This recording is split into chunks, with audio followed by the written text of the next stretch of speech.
Hello and welcome to another edition of the Are You Ready Wrestling podcast right here on Newport City Radio. Just about recovered from our 4-hour epic live show covering Clash at the Castle from first bell to last bell.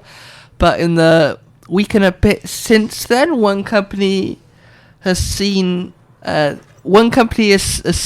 murders, a literal murder on the show. We'll come on to that when we get to Monday Night Raw.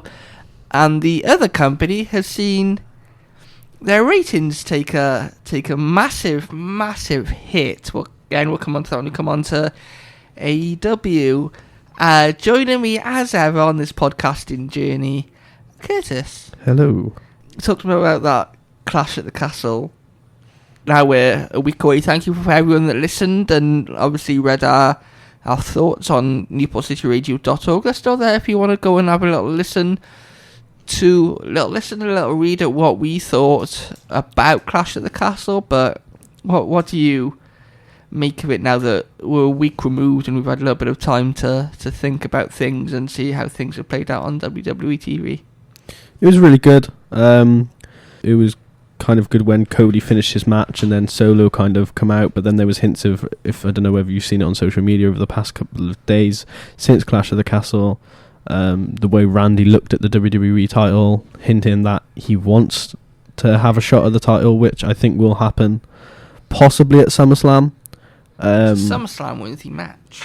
I mean, yeah and no, because obviously SummerSlam is one of the big four PLEs that WWE hold within the United States or wherever.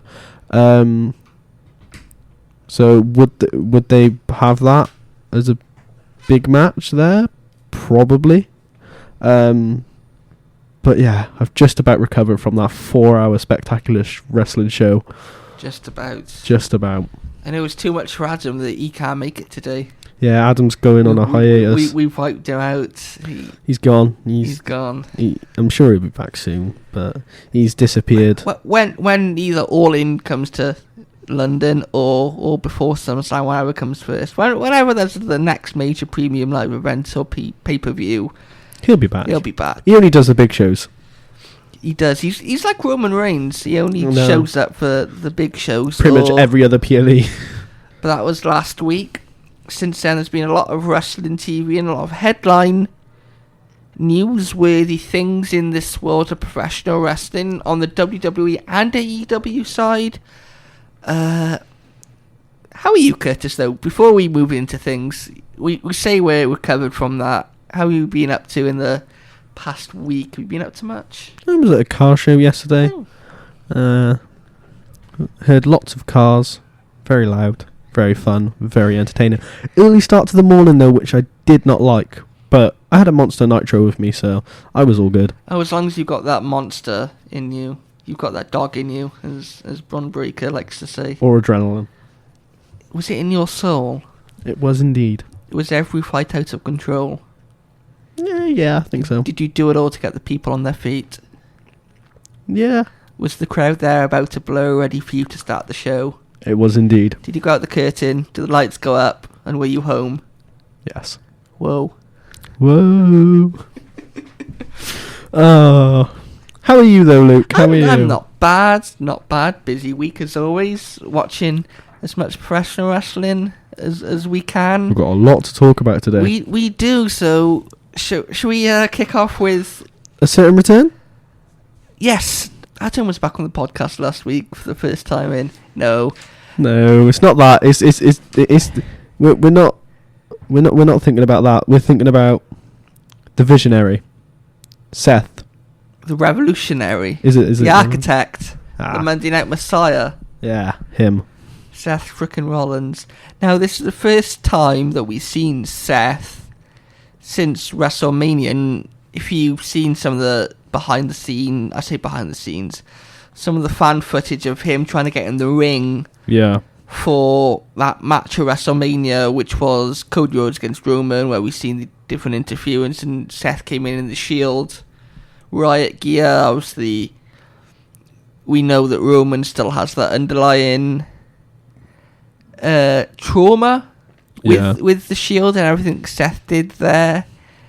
And you can see as he got in the ring, it took him about like a minute to get into the ring. He really struggled. Obviously, what was the injury that? Torn meniscus, I think, but that happened back in January, and he wrestled on Raw pretty much every week. He did all the PLEs pretty much. So by April, his knee was pretty busted up. Like, to wrestle one match, because he wrestled the first match of WrestleMania Sunday, didn't he, against Drew McIntyre? Just alone to wrestle one match when you torn your meniscus is bad enough, but for him to wrestle for like 4 to 5 months with a torn meniscus is fair play to him. Like, and by the end of that WrestleMania first match I was really shocked at what they did with that WrestleMania first match. I didn't think it was going to be as hard hitting and brutal as it was. I thought they were going to kind of save it for Sunday, which they didn't, because obviously they both had matches on the Sunday as well. But yeah, he busted his knee and couldn't get in the ring.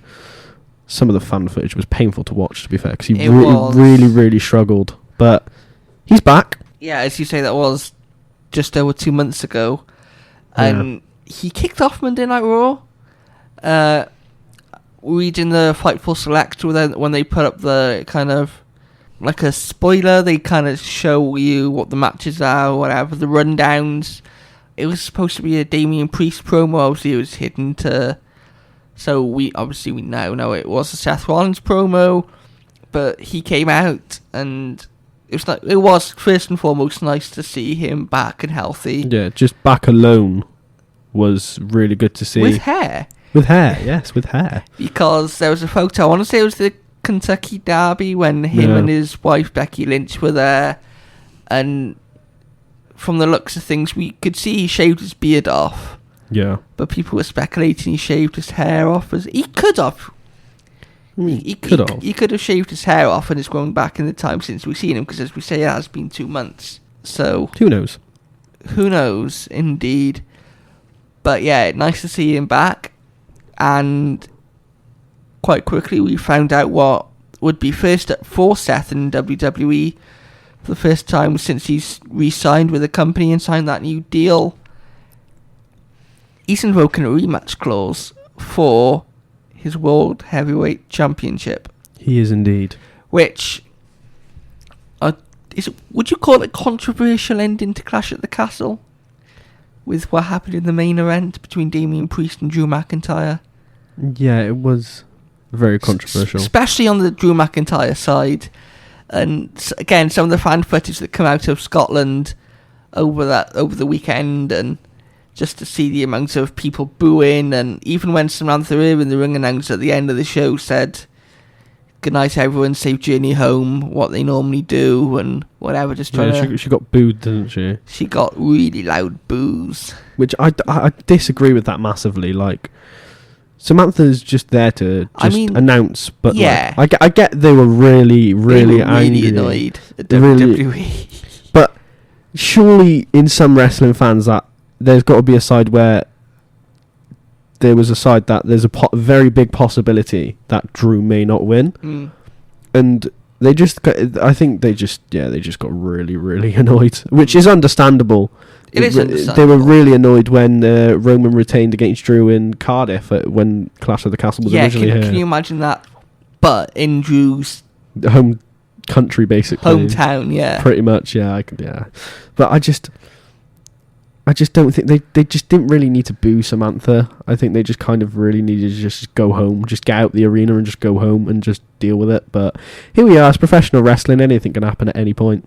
And wow, heel turn looks like for Samantha on the fans. Well, we know Ricochet is probably AEW bound, so Seth, he came out, he said he wanted another shot at the World Heavyweight title, which he lost at WrestleMania to Drew McIntyre for 5 minutes and 40 seconds, I want to say. Something like that, yeah.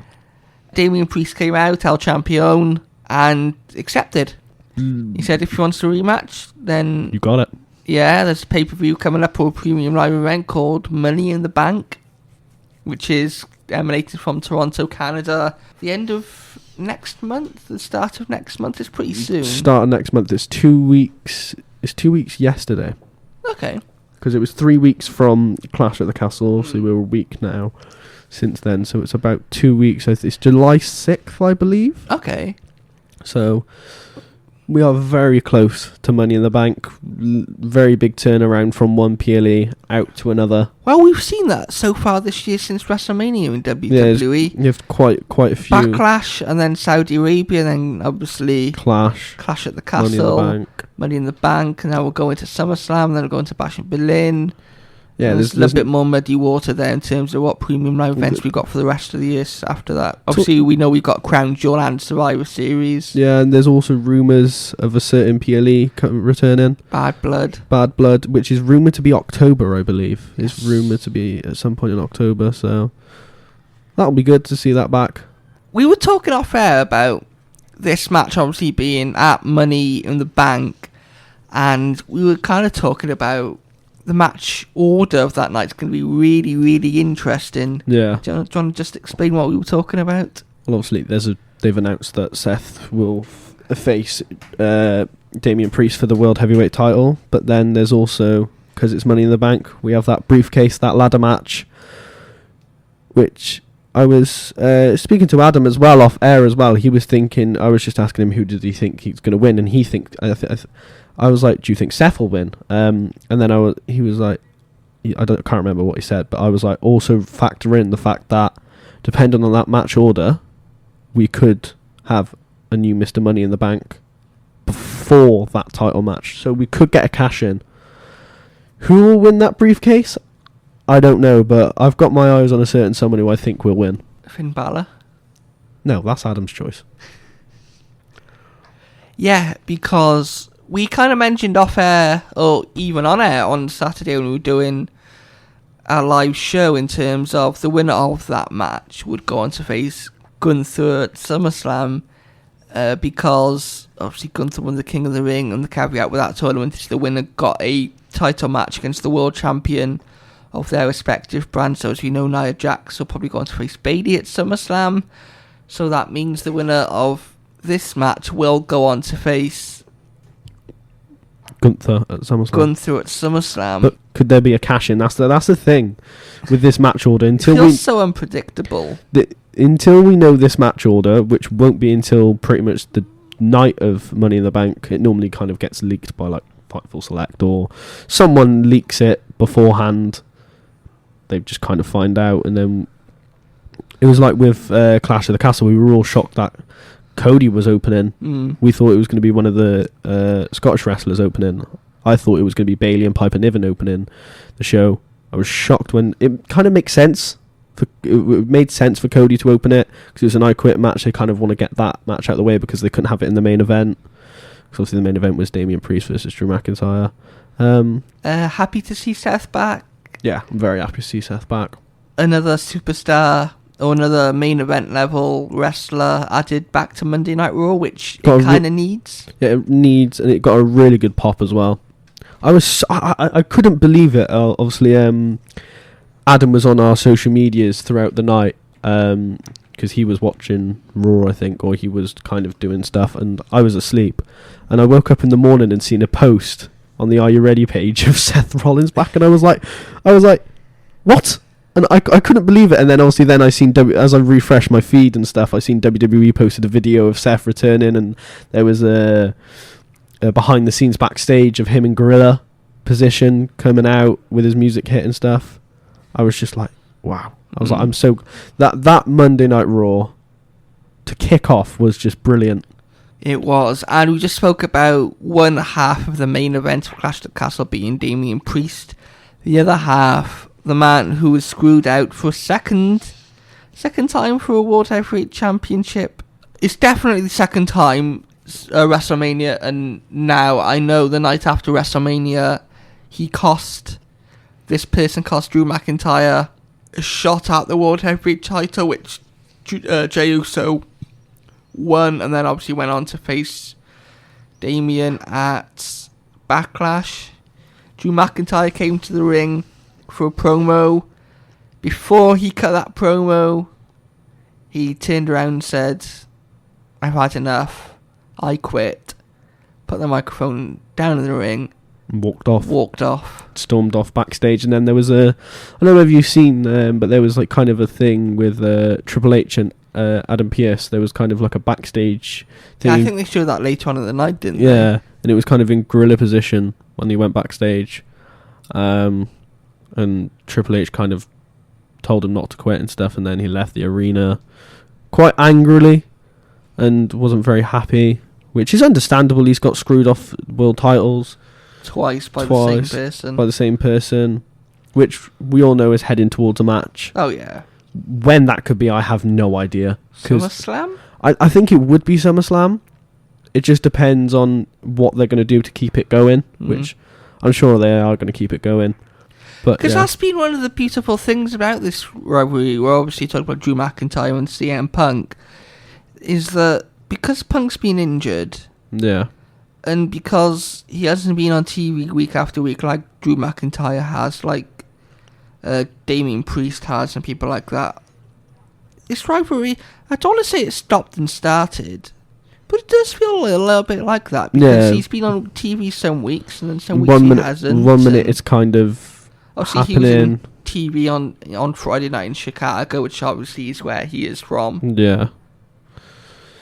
So they've done... It does feel like it was stop and starting, and then they've I think it's still the thing where, like we've said numerous times, it feels like they're just kind of seeing it, just let it play out, and then they'll make decisions. Obviously, the main storylines, they kind of know what they've kind of got that planned months and ahead, i.e. the Bloodline story. They've got that planned months and ahead because of how big that storyline is and how many people are involved in that storyline. Yeah. It's not as if it's like a faction with 3 people versus 3 people. It's not as if it's like the faction with Bobby Lashley and...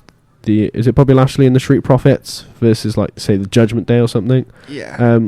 We're talking about it's like the Bloodline. There's so many people. You've got The Rock, Rikishi, so many people.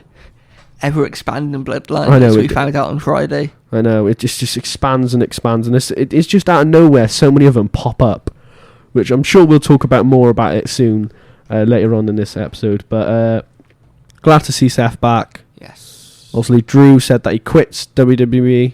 But we'll come on to what actually happened later on. You just mentioned factions. Speaking about factions that aren't together anymore, that we don't think. We seen on Saturday at the Clash at the Castle, we seen Chad Gable fail in his attempts to win the Intercontinental Championship for the third time from Sami Zayn. And they've been teasing Otis kind of turning. Yeah. Even on the Clash where he walked out with Maxine Dupree, but Otis has finally had enough, and backstage he kind of got his things together and left Chad Gable and walked away. Which is interesting to see that how they've done that. I thought we were going to get like a full-on turn, but for him just to pack up his stuff and go is kind of... I mean, it's kind of a standard thing. Interesting to see, but supposedly we believe he's quit Alpha Academy. Along with, correct me if I'm wrong here, but didn't Nakia Tozawa and Maxine Dupree walk out with him? I think so, yeah. So, and then... images that precede unfortunate events, I think, is the only thing... we can really say? Or scenes that precede unfortunate events. They've been teasing it for weeks. We said on our live show that we thought it would be Monday just gone in Texas, which I believe is the last place that Bray appeared before obviously he got ill and subsequently passed away. God rest his soul. Indeed. They've been teasing it now since just after WrestleMania. Yeah, it was one of the shows. They teased something. I think it all started in the Bray Wyatt documentary right at the very end. Yeah.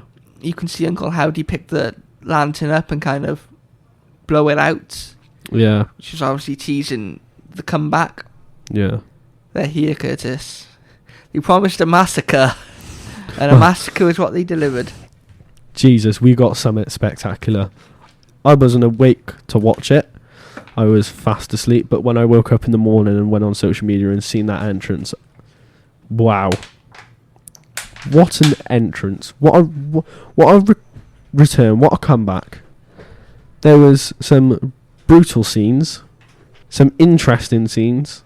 Talk me through those brutal and interesting scenes. What you want about? Well, someone got brutally murdered. Poor Chad Gable. We say that. He's... How, I don't know, but he's wrestling Monday in the Money in the Bank qualifier match. I wonder how that's happened. Do you think it's like his twin or something? Probably. It's like long lost twin or something. Elias and Ezekiel all over again. Oh, they're the same person.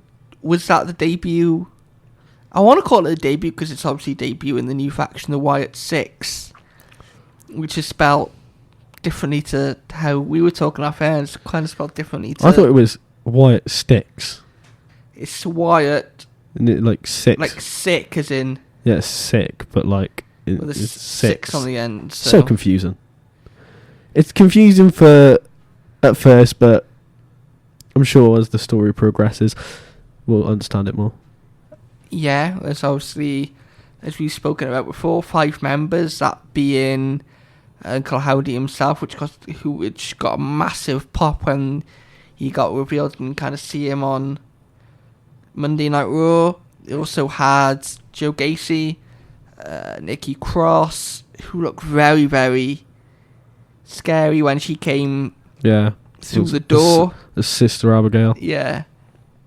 No, it's they're all characters from the Firefly Funhouse. Yeah. Come to life. So you had Abby the Witch. Yep. You had Mizzy the Buzzard, which was Dexter Loomis. Yep.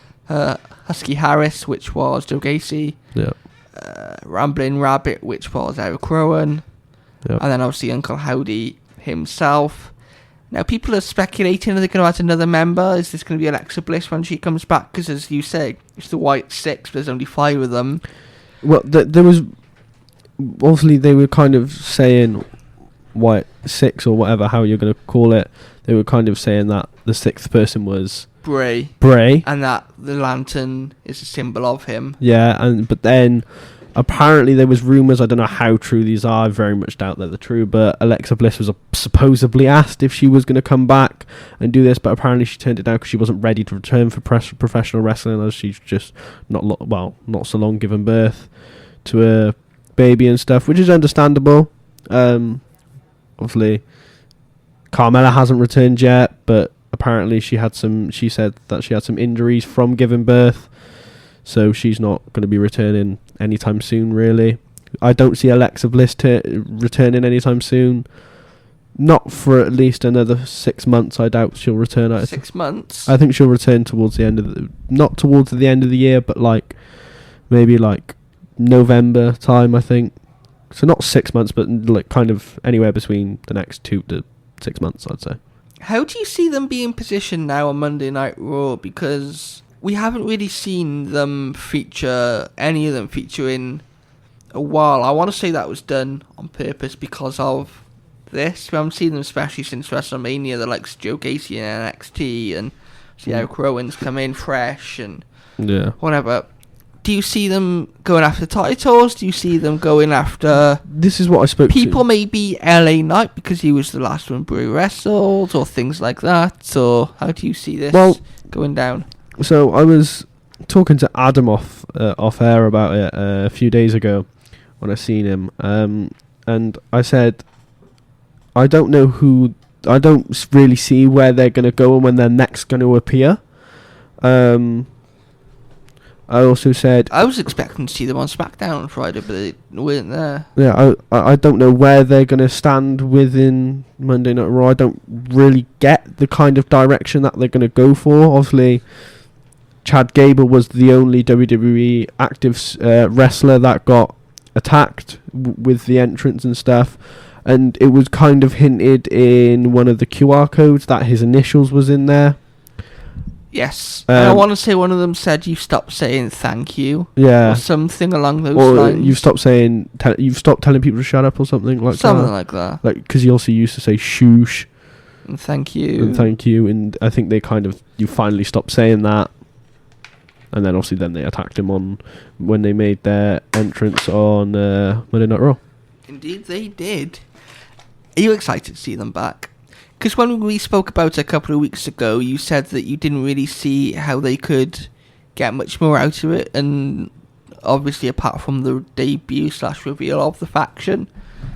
Yeah, I still don't really understand where they're going to go with it. I don't really know because there's so many of them. There's 5 of them. Are they individually going to go and try and take over WWE? No, they're not. So what is there for them to do? They haven't got another faction to really go against as of yet. But like, there's no real. I know they've just returned and stuff, but there's no real direction. Obviously, it looks like they're going to target Chad Gable. Do you think Chad Gable might learn from his ways and try and reunite the Alpha Academy because of this? Because he's going to need some allies. Possibly. Or could he set up a new faction? Maybe with the Creed brothers. Yeah, the Creed brothers are obviously in the mix and stuff, which is... And Ivy Nile. Yeah, I'm sure we'll find out on Monday. Oh, indeed we will. I'm really looking forward to that, you know. Yeah, just to see them honour Bray Wyatt in the way that they did on Monday and the way that they are going to. Interestingly, though, they're moving away from this more supernatural aspect of it with superpowers and things like that. It's just more horror based, which you kind of seen on Monday. Yeah. Were you a fan of the supernatural stuff that we've seen from Bray and the Fiend? And I did really enjoy the Fiend character. When he played that, I really enjoyed that character. Even the more supernatural aspects of it, like the fire. And yeah, it was built well with the character. And I did enjoy it. God rest his soul. It's still unbelievable that he's no longer with us. I know. Curtis, do you believe?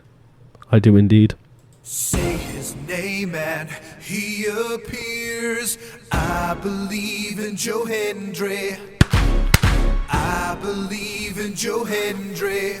Cause you love him in London. Why? And Paris and Tokyo, America, Scotland and Canada and Mexico. Do you not believe in Joe Hendry? I believe in Joe Hendry. I believe in Joe Hendry. I believe in Joe Hendry.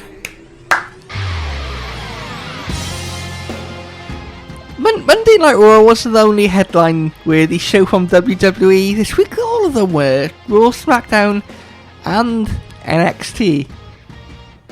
Yes. Wave your hands from side to side and say, This man, Joe Hendry, Yes. is breaking all sorts of records. Considering he's not even a WWE superstar, he's not even under contract there. I know.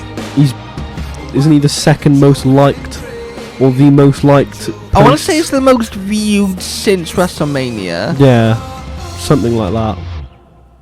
It could be the most viewed WWE thing of the year so far.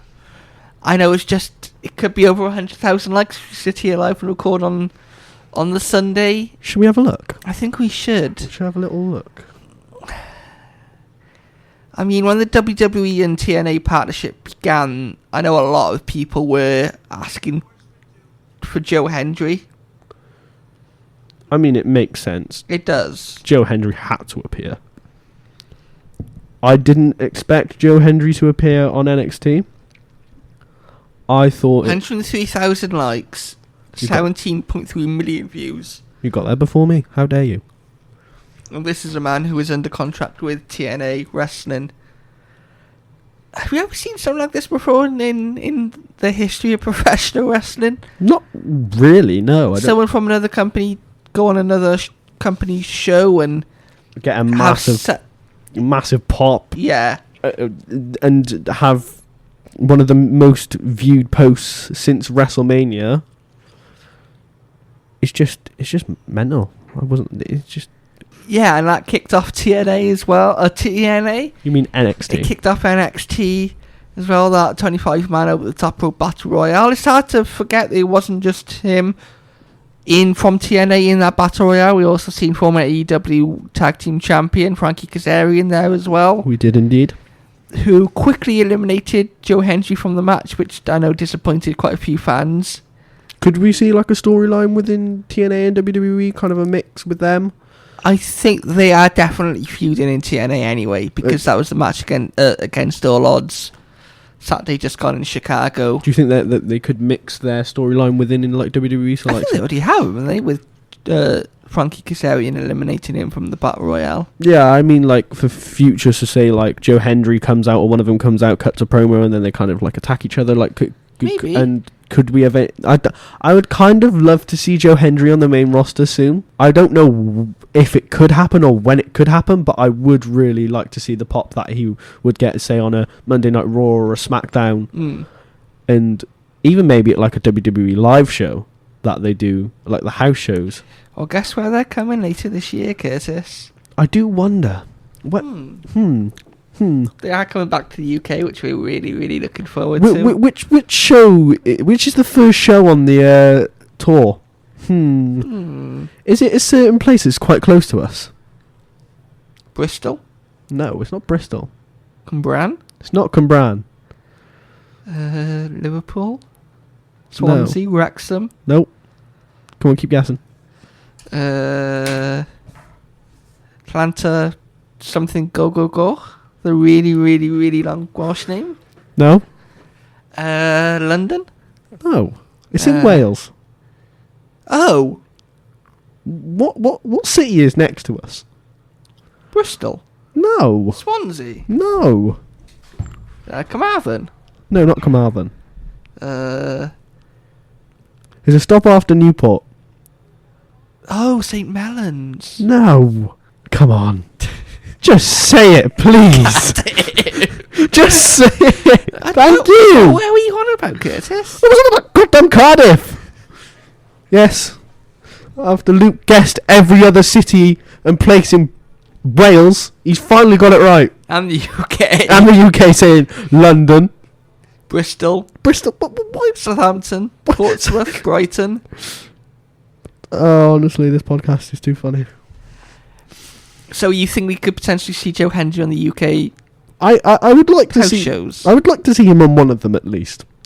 Just imagine the pop. Up in Scotland, I want to say they're going back up there. Yeah, like in they go like Edinburgh or Glasgow or something. Something like that.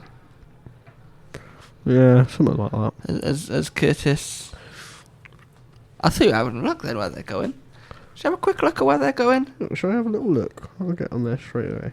See who can get there before each other. Oh, so they are going to Birmingham. No, that's 2023. Oh, there you go. Got it. Go on. They are going. So October 13th is Cardiff. Yep. October 14th is Liverpool. Yep.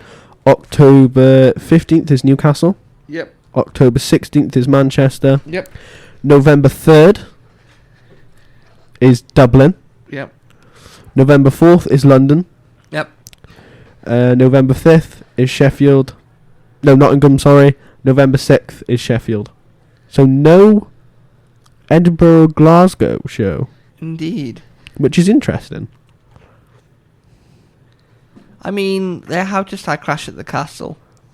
And I know in 2022 when Clash at the Castle was in Cardiff and they announced a load of house shows or live events for the later half of that year, they didn't have a Cardiff show there because they've just had a major premium live event. It makes sense. It makes sense. Anyway, this TNA/NXT/WWE relationship is really exciting, isn't it? Yeah, it's not something that we've hugely seen as big as it's got, and how we've seen it in AEW. Obviously, we have Forbidden Door, which is coming up next weekend in Long Island, I believe, New York, the UBS Arena. That's happened for the past couple of years. They have a good relationship, but it's not something we've seen in WWE massively before, and it's really good to see that another wrestler from another wrestling promotion and company have come over and got a huge pop and a huge reaction outpour. Just on social media alone, like not just Joe Hendry, other wrestlers as well. It's really good to see, and I'm really excited to see what's next within the thing. Who knows what could happen, but I certainly believe in Joe Hendry. Do you think this is leading to a Worlds Collide pay-per-view or premium live event between the two brands? I think so, yeah. I think eventually we're going to get it. What did you just say, Curtis? I believe in Joe Hendry. Say his name. name and he appears.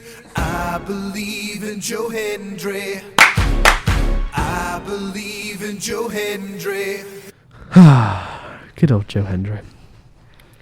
Should we get like a little cutout of Joe Hendry in the studio? Leave in the studio. Just stick him in the middle. Check it on the wall. Just blue tack him to the wall. Yeah, behind blue tack him us. to the wall. Stick a WWE title there, TNA title in the middle, and an AEW on the right.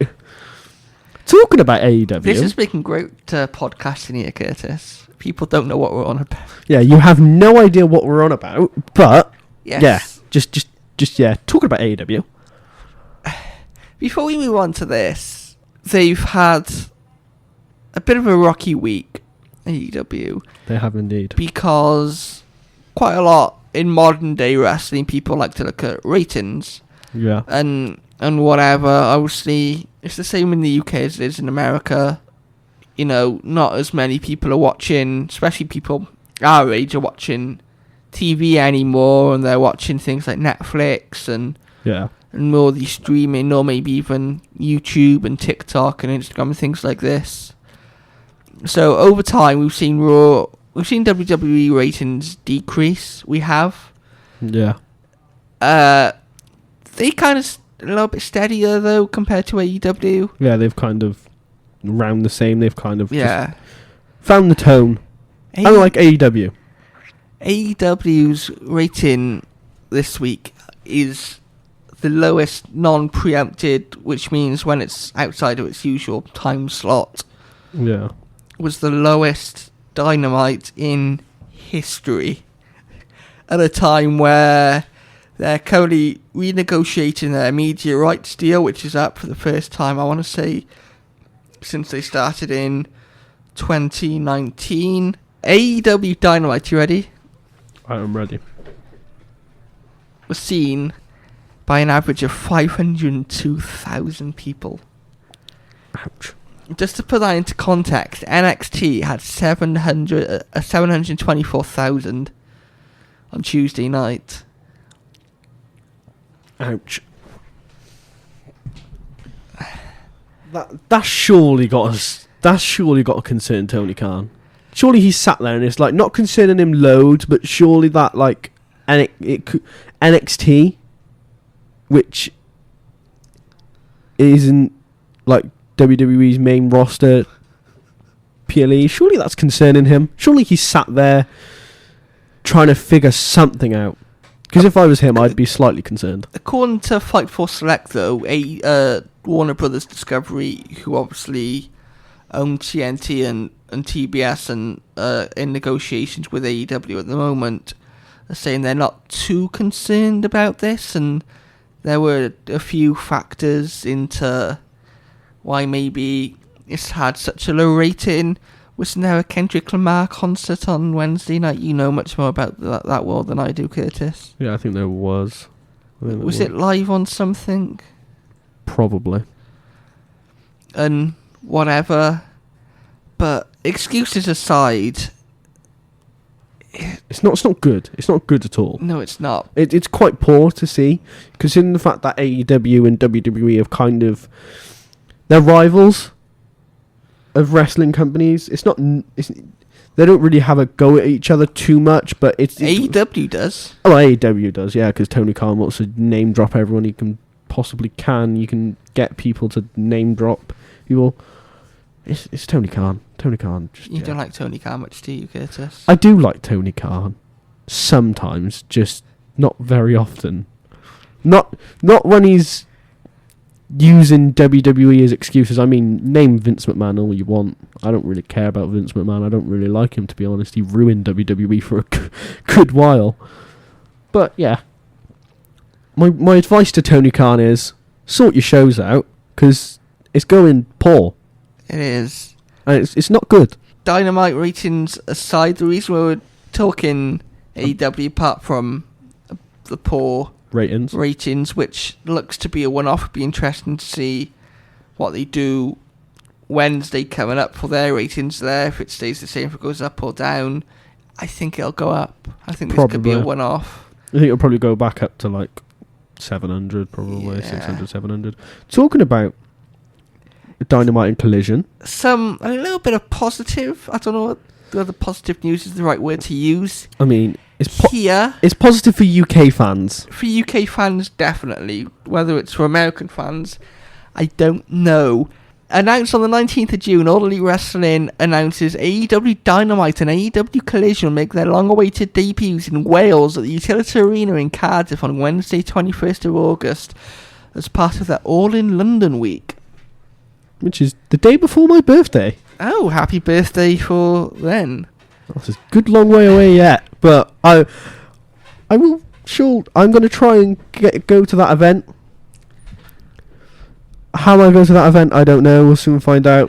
But Tony Khan, it is the day before my birthday, so if you a day before my birthday, so if you would like to invite me, contact Newport City Radio. Yeah, they're debuting in Cardiff, first ever time they've been in Wales, first ever time Dynamite and Collision has been held outside of North America. They've done shows in Canada, and obviously the United States, but never outside of those two countries. That is going to be a long show. We were looking at it off air. They do sometimes. I know they record Dynamite and Rampage together. That's going to be... It's good for UK fans who like AEW. People are going to love that. Like, they get to have a 4-hour wrestling show. But it's a bit overwhelming. Not overwhelming, but is it a bit much? Like, there's 4 days apart from Dynamite and Collision. Fans are gonna go to that, and then they're gonna have like a 4-hour to 5-hour. How long did the last All In go long? Wasn't it like 4 or 5 hours or something? Ooh, something like that. They always have a really, really long pay-per-view to AEW. Yeah, so it's gonna be like 4 or 5 hours. Wasn't the last PLE that they did or pay-per-view that they did was like 5 hours or something?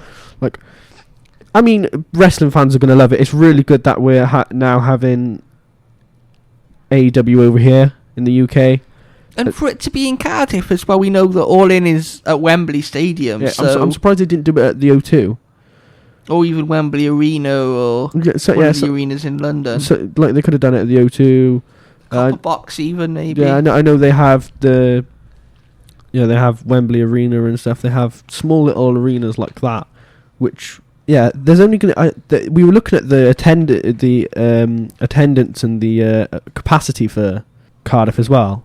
Standing events is only 7,500. Yes. Sitting events is only 5,000. So, do you think that they're going to sell out that whole arena? As we know, I think so. I think they'll sell out quite easily. We see that wrestling fans in the UK until pretty much any wrestling show. I want to say up until Clash at the Castle. Yeah. We're starved of major wrestling, apart from, I know WWE obviously do the live shows, and they've done TV tapings, they've done Raw and SmackDown over here in like London and Manchester. Which is really good to see now that we're getting like kind of like SmackDown one day. We're getting like the kickoff, then we get SmackDown, then we get the countdown to the show. Like the kickoff show. Yeah, like the kickoff show, but they now call it the countdown to whatever event that may be. So it's really good to see. It's good that they're trying to build up that whole week towards wrestling events. It brings more than just the PLE itself. Yeah, I'm glad. I'm glad that AEW is coming. I've seen WWE shows, so this will be my first. If I do go, this will be my first AEW show. Yes. Do you want to hear what Tony Khan's thoughts are? Go on, then. We're excited for the historic United Kingdom debuts of AEW Dynamite and AEW Collision in Wales at the Utility Arena, Cardiff, on August 23rd. Or 23rd? 21st. So, 21st. This event will serve as the perfect kick-off to what will be an amazing week for AEW fans. The United Kingdom culminated in All In London at Wembley Stadium on August 25th. What a week for me. My birthday. Well, AEW on the one day, my birthday the next day. A few days later. All in. All in. Are you going all in that week? Yeah, I'm going to go all in. Why not? Might as well. Might as well go all in. Wouldn't be right if I didn't go all in, would it? It wouldn't be right. Now, over here in the UK, ITV have the rights for AEW. Yes. Do you think they're going to broadcast this live if it's in Cardiff? I hope they will. Because normally it's on at, say, 10, 11 o'clock at night on ITV4. And it's kicking off at about 7:30, isn't it, or something like that? Doors are 6:30, so maybe, 7:30. Yeah, but I think they'll probably have like an hour to get everyone in the arena, and get it all ready. So I'd say about 7:30 it'll kick off. Could go 8 o'clock, but I don't... It's just... Because it's obviously it's going to be like a 4-hour show, obviously. 2 different shows, but it's going to be AEW Dynamite and AEW Collision. It's going to be it's good for wrestling fans, but it's going to be a long show. It is. Really long show. Indeed it is. Really, really long show. About 4.5 hours. Well, by the time it finishes, it'll be my birthday by the time it finishes. Probably would be. By the time it finishes and everything, you're all out the arena and stuff, and before you get home, my birthday will be up. You can celebrate your birthday with Tony Khan and AEW. I mean, I would really appreciate like an AEW belt or something to go along with it. I mean, he gives out plenty of belts to his favourites. I'm sure. Well, I'm sure if we're there and we somehow get backstage. And I'm sure. I'm sure. We'll send some emails out. Why not? Why not? Are you excited for this announcement? Well, the announcement that they announced that it's Cardiff. Are you going to try and go to it? I'm very much excited for this. You know, as I said, whenever we've seen major wrestling come to the UK, seen it being London, i.e. a Raw or SmackDown. Yeah. Or it's just been a one-off in terms of like Clash at the Castle. But to have these 4 hours and to see stars like... I'm really excited to see MJF. He is one of my favourite wrestlers. I know you've spoken about him before. Darby Allin as well is another one of my favourites. So it'll just be so good to see. It'll be good to see them back. And there's obviously, I hope to see we're going to get Zack Zodiac on that day as well, who is Soraya's brother. Yes. In real life. He's been doing stuff with AEW in the past, hasn't he? Probably the last year or so. Yeah. So he signed with them, didn't he? Yes. But yeah. No, I am really, really looking forward to that. Something I was looking forward to on Friday night. And talking about AEW, SmackDown. Yeah. There was a certain someone that is a former AEW World Champion in backstage fights as well as in the ring. CM Punk, they were obviously emanating from the Allstate Arena in Chicago. I want to say it was just outside of Chicago. Yeah. Yeah, the Second City Saint returned home. First time we've seen him on WWE TV in a couple of weeks. Obviously, we've seen him at Clash at the Castle. Yeah. But on a Raw SmackDown, this is the first time we've seen him in... I want to say it was about a month and a half. Yeah, it was... Ever since he got locked in WWE headquarters. It's still funny. That is still funny. And then he appeared on Monday Night Raw the night after. Yeah, he kicked off SmackDown. He was in the ring, cut a promo, or started to cut a promo. And then was interrupted by the call of ladies and gentlemen. The wise man. My name is Paul Heyman. Oh, what a guy. What a guy. And if you can cast your mind back about 10 years... It was about 10 years ago, wasn't it? When CM Punk was last in WWE before he left, and obviously now he's back, he was paired with Paul Heyman. He was indeed. A Paul Heyman guy. He was indeed. So just to see the two of them reunite... Really good to see. In this way. And he said that before Roman Reigns jetted off, one of the last promises that they made is they won't attack CM Punk because of how much he means to Paul Heyman. Yeah. Which you can kind of see really put him over at the Hall of Fame in his speech. He said he was a massive fan of Punk and really nice to see him back and all that. So he didn't say definitively, because he said at the Clash of the Castle press conference, which I found really funny. The last time we did a press conference was All Out in Chicago in 2022. Yeah. When he ended up having a backstage fight with the Elite. So just to see him do a media conference. Didn't he bring donuts to that press conference as well? Yeah, he brought donuts and he was wearing a Celtic football shirt as well. Or a training shirt, which, as I mentioned on our live podcast, Drew McIntyre is a massive Rangers fan, so... What a way to annoy Drew McIntyre. What a way to make Drew McIntyre's night even more cruel then. Doing a press conference with a Celtic shirt. Celtic Ranger shirt? Ooh, don't go to Glasgow anytime soon, Curtis. I didn't say that. I did say it, but I didn't mean to say it. What I meant to say was wearing a Celtic shirt, whereas Drew McIntyre is a Rangers fan. There we are. You got there in the end. I am very tired. I had to be awake 5 a.m. yesterday for this car show, and I did not go to sleep till 11 o'clock. Yeah, he said that he had permission to skip Raw and because he was going to see about being cleared. Yeah. For SmackDown. Oh, he was going to be cleared and then he'd let everyone know on SmackDown whether he was on. He never said yes or no about being cleared. Well, his night went from really good to really bad. If he did have any hopes of being cleared before, he definitely doesn't now. Definitely doesn't now. I want to say it was a backstage altercation between, or backstage promo.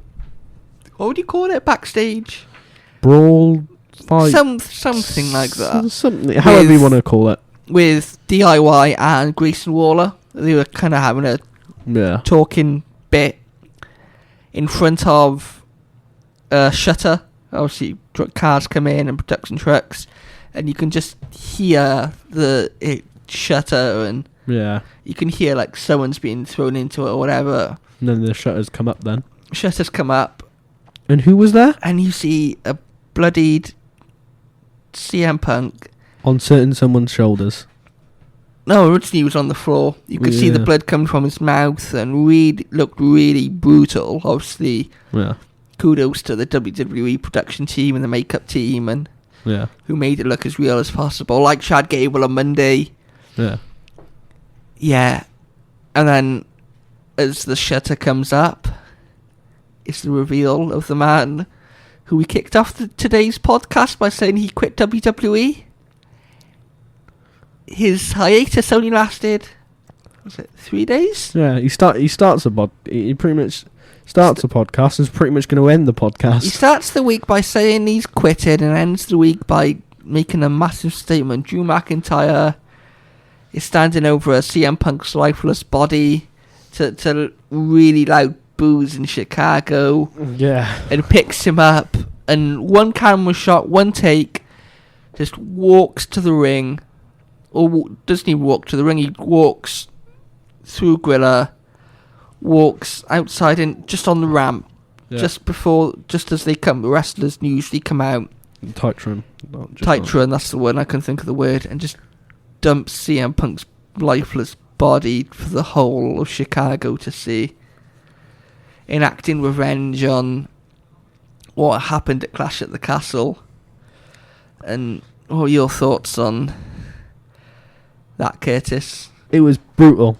Really, really good work by the production team and the makeup team by WWE there. They really did well with that.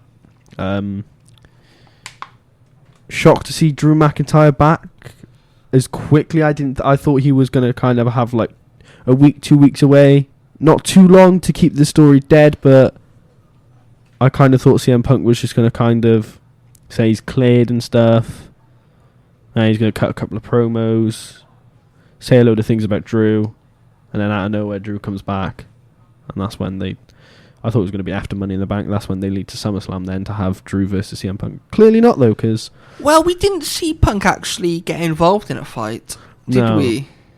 All we've seen is the reveal of Punk on the floor, so I don't think he's quite cleared just yet. Oh yeah, I don't think I think he's cleared to do work, like lift stuff a little bit. Yeah, we've seen photos and videos of him in the gym or whatever. And him cleared to do that, but I don't think he's cleared to do anything more than that. We've spoken, the last thing of the podcast, we've just got an hour, so we won't keep you too much longer. We've spoken on this podcast before about a member of the bloodline, a certain member of a bloodline coming to WWE, and it was around WrestleMania time when he first started this podcast. He said that he had signed, or he told people he'd signed with the company, but we hadn't quite seen him. We thought we were going to see him at Backlash, but instead we got the debut of Tangaloa.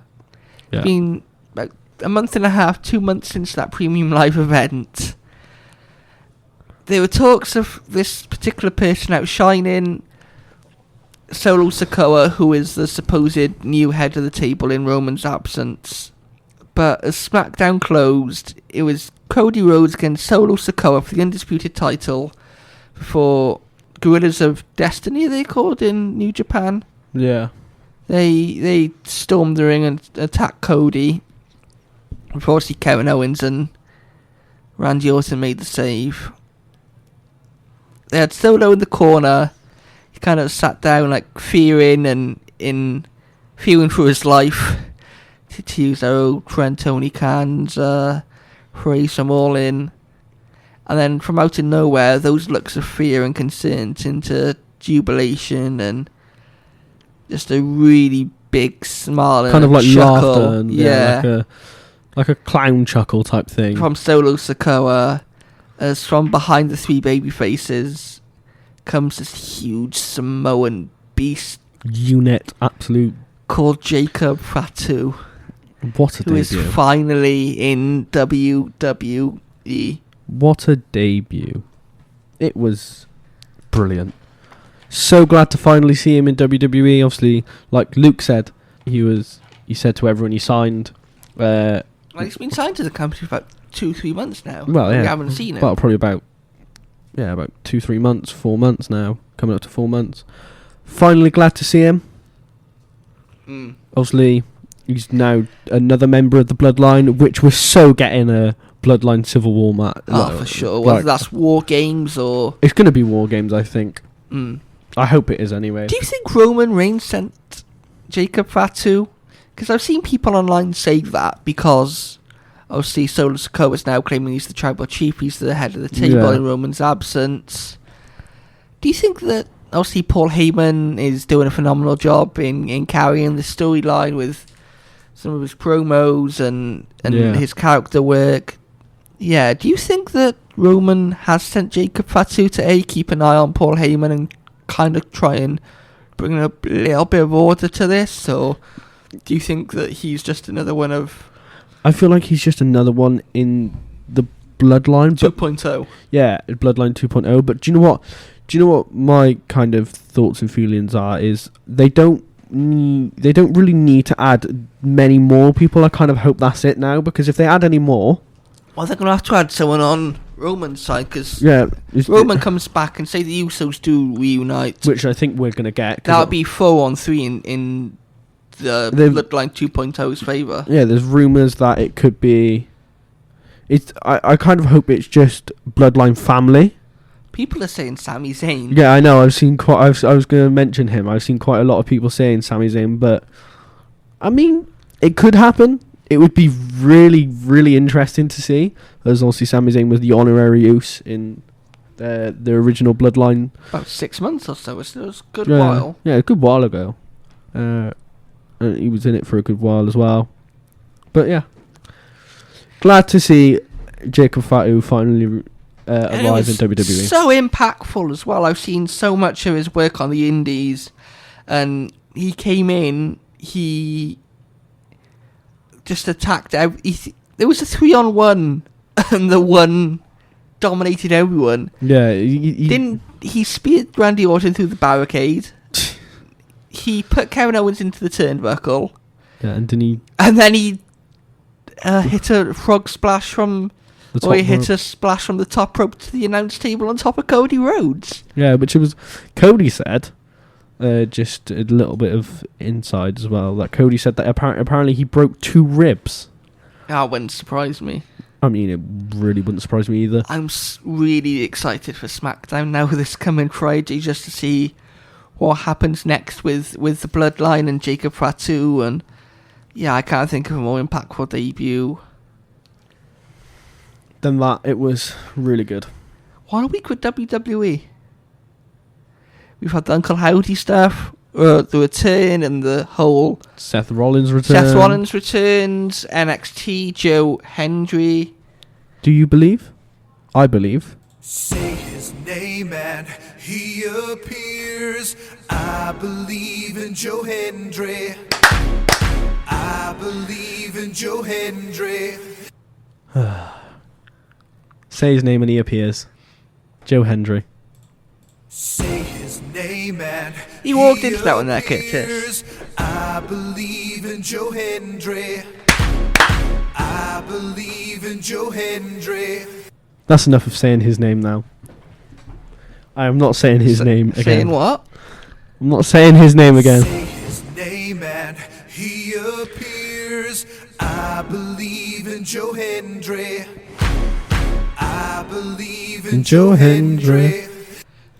Yeah, from, as we say, from Monday Night Raw, the Alpha Academy stuff, Drew quitting WWE, Seth back against Damien Priest at SummerSlam, or SummerSlam Money in the Bank, the Wyatt Six, Joe Hendry on NXT breaking all sorts of records. What are you looking at me like that for? You said his name.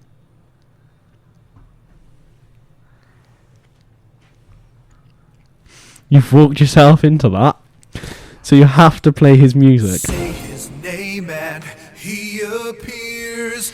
I believe in Joe Hendry. I believe in Joe Hendry.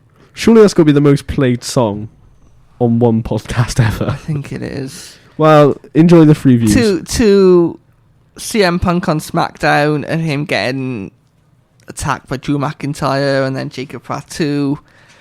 And then for AEW, record low reviews, and they're not even coming to Newport. You know, we've got Rodney Bray can fit more people than that arena. Oh, I know. Trust God, me. Tony Khan. Come on, Tony Khan. Pick a good arena now. You got Rodney Bray. If you want to do a stadium show before you go to London, I know one. Come on. Come on, surely. We could. You can. Yeah, you could bring some of your wrestlers to Newport City Radio. Me and Luke can interview them.